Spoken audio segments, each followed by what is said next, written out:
All right, let's see if she'll suffer 8 grand.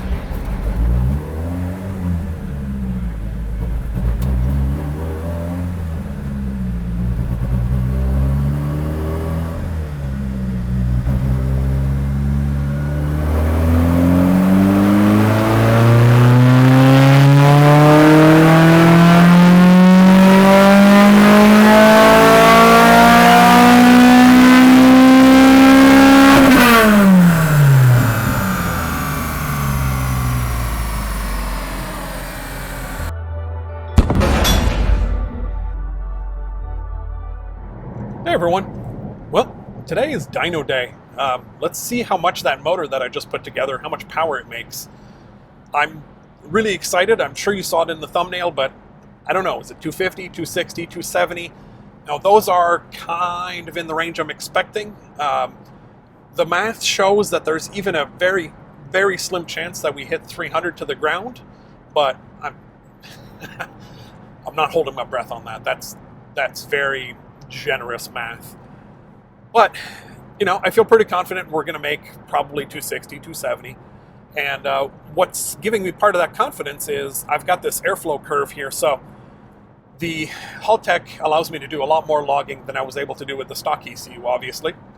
And I can have this curve here. So the curve there that looks like a horsepower curve, well, that is going to be the general shape of the horsepower curve. Which means if I apply some math to it, I can get the general shape of the torque curve, and the shape of the torque curve tells me the efficiency of the motor. Now, it's possible that we never hit 100% volumetric efficiency, and that would be a sad day, but if we make an assumption that we're hitting 100% volumetric efficiency, it looks like it's happening at 4,500 RPM. That's probably 190 to 200 foot-pounds of torque, which means that this graph here, we're probably going to hit 260. So I'm really super excited, right? Because I'm still using the stock intake manifold.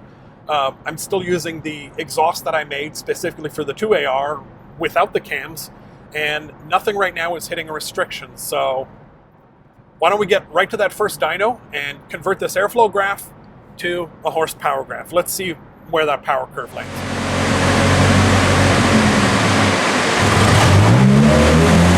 So you can't get that out. The whole screen of columns.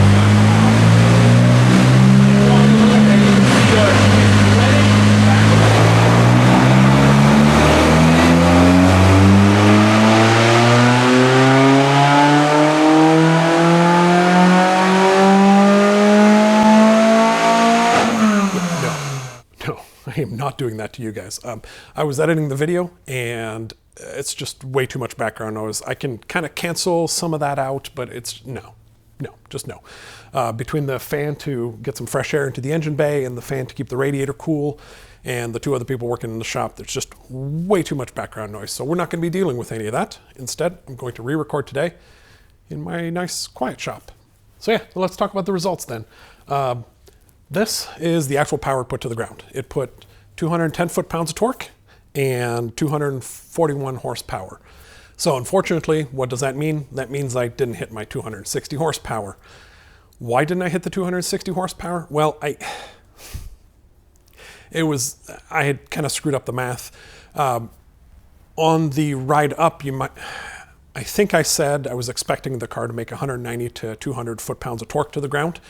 And that number wasn't wrong, but what I failed to account for in my initial airflow comparisons is that it wasn't making that number there, right? So at 4,500 RPM, when I showed up at the beginning of the day, it was making more like 180 foot-pounds of torque. Now it put 210 down now, but I had assumed that that number was somewhere between 190 and 200, projected the graph out, and that's what gave me that number that I was hoping was higher, but actually wasn't. The other issue is on the airflow graph, you can see kind of it was climbing as I was hitting 7,000 RPM. Well, that was another artifact.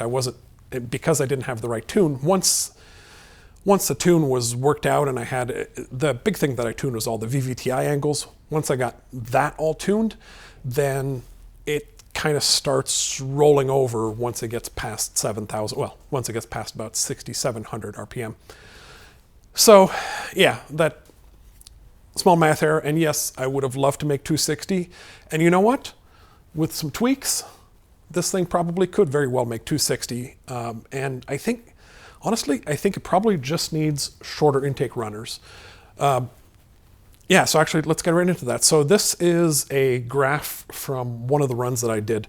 What I'm showing here is RPM versus, there's a pressure sensor that's sitting in the intake plenum. So what that's telling us is all of the restrictions that's ahead of the throttle body to get to the intake plenum. So the air filter, the mass airflow sensor and the housing, the corrugated rubber tube, the throttle body. So the interesting thing here, right, is the losses are about 1.7 kPa. That's great. That means including the throttle body and everything in front of it, we really don't have a problem. If we eliminated all that restriction, we'd only gain about 4 or 5 horses, and it's impossible to eliminate all of that unless you go to, open trumpets, and that's just not a good idea. There's too much debris on the track for that. Another interesting result that I got, here's a graph, and I think this is telling us a little bit about where that extra power might be.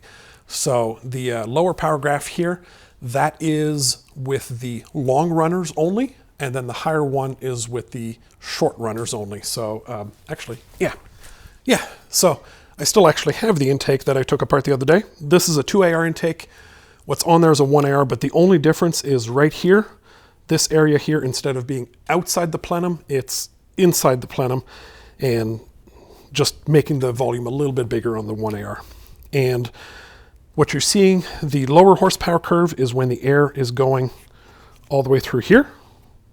Oh, so yeah, sorry. This is the lower horsepower curve, right, when the air is going all the way through here. And the higher horsepower curve is with that turned like that, so the air can take a shortcut and go right here. Now the nice thing is you can see there's really no power loss. Well, no, there's about a 10 horsepower power loss from lower RPM from what, about 3,500 to 55 or so. So if I were to go to shorter runners only, you can see there would be a little bit of a trade-off. I would lose at least that 10 horsepower there in the 4,000-ish kind of range. But it's not a huge sacrifice, and we can probably see if we made the runners even shorter, we would probably gain a little bit more at the top end, maybe another 10 horsepower.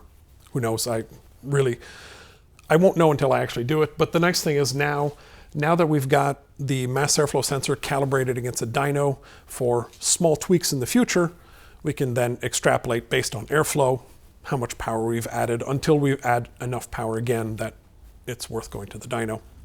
And then there's this other interesting graph here I want to show you guys. So the only difference between these two graphs here that's showing that dip at, I think it was 3,500 RPM, is exhaust temperature. So one is the car was warm. I had done probably like 10, 15 runs in a row. So everything was good and hot. And then the other one was after I had let everything cool back down. But here's the interesting part. The one without the dip, like that 10 horsepower gain at 3,500, that's with the hot exhaust. Hot exhaust means that the velocity through the exhaust is greater. Now, in this case, it doesn't really matter if it's more or less. The point is it's different. So the resonant frequencies of the exhaust change a little bit, and we just ended up, whatever resonance is causing that dip disappears with a hot exhaust. So hooray for that. And actually you can see, above 5,000 RPM or so, there's 2 or 3 horsepower that are just gained all over with a hot exhaust. That number's interesting. It tells us that a little more exhaust velocity, of course, is helpful.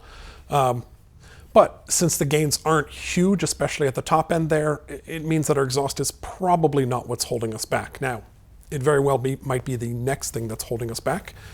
But I really do think that short runners on the intake is probably what's really holding us back right now.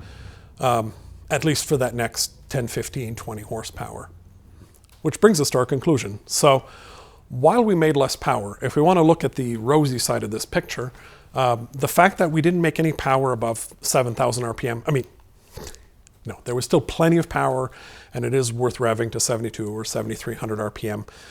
What that means, though, is The valve springs that I put in here, they're not necessary. This valvetrain is perfectly stable at 7,200 RPM.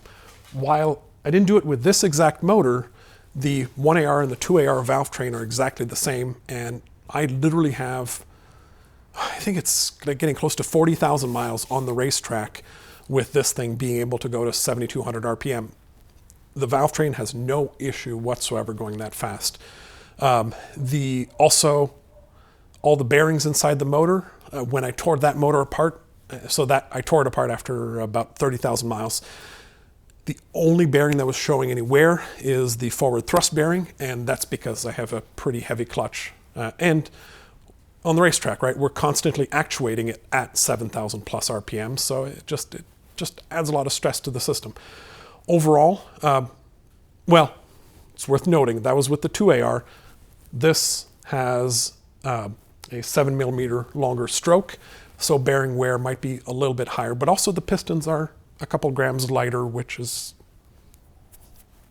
may balance out. It probably doesn't quite fully balance out, but it also didn't look marginal, right? And the thrust bearing wear isn't going to get worse because of the longer stroke. It would be main bearings and journal bearings, and those were all fine. So the silver lining here is, while I didn't get the 260 horsepower, what I ended up with is a much lower budget 240 horsepower motor, because we don't need the valve springs. We're not going to high RPMs, so we don't need custom pistons. And I was pretty sure the rods were going to be fine, but now I don't even have to worry about that, right? I'm just going to set the limiter to 7,200 or 7,300 and just race it all day long on stock pistons. And if there's an issue, I'll make sure to report it back, but I don't think that the 7 millimeters more stroke is going to matter that much, because the limiting factor before was, it was not the pistons, it was not the connecting rods, it was the valvetrain. To be able to do this, all you need is these reground cams and shims. Now, speaking of the shims, I would like to get rid of that part of the equation also. If there's enough of you guys interested out there, what I want to do is actually make camshafts available that are, they're billet camshafts. So they have actually probably a slightly better profile than this, because when you go billet, you can tweak with the ramp angle because you're not working in that. I'm sorry, it probably doesn't make a whole lot of sense, but if you go from billet, it means that your base circle doesn't have to change, and you can actually have slightly better parameters and a couple other things. So I do want to make those available. Leave some notes in the comments if this is something you'd be interested in. They would probably be, since this would be a short run, they'd probably be about $1,000 for the set, not each. Yeah. Next for this car, I think honestly, other than getting it ready for a race, this is probably not going to get touched again until after the June race. So there's a race up at Gingerman Raceway at the end of June, and I got my first vaccine a couple days ago, so I will be perfectly fine by the end of June. Still take precautions, of course, but I'm excited to be able to get back to racing. So I think the next thing we're going to be talking about is either going to be doing more stuff with fuel injectors or going to be getting back to the Widowmaker. Both of those are going to happen. It's just I'm not sure what video is going to get released first. So yeah, thanks for watching. Have a great day.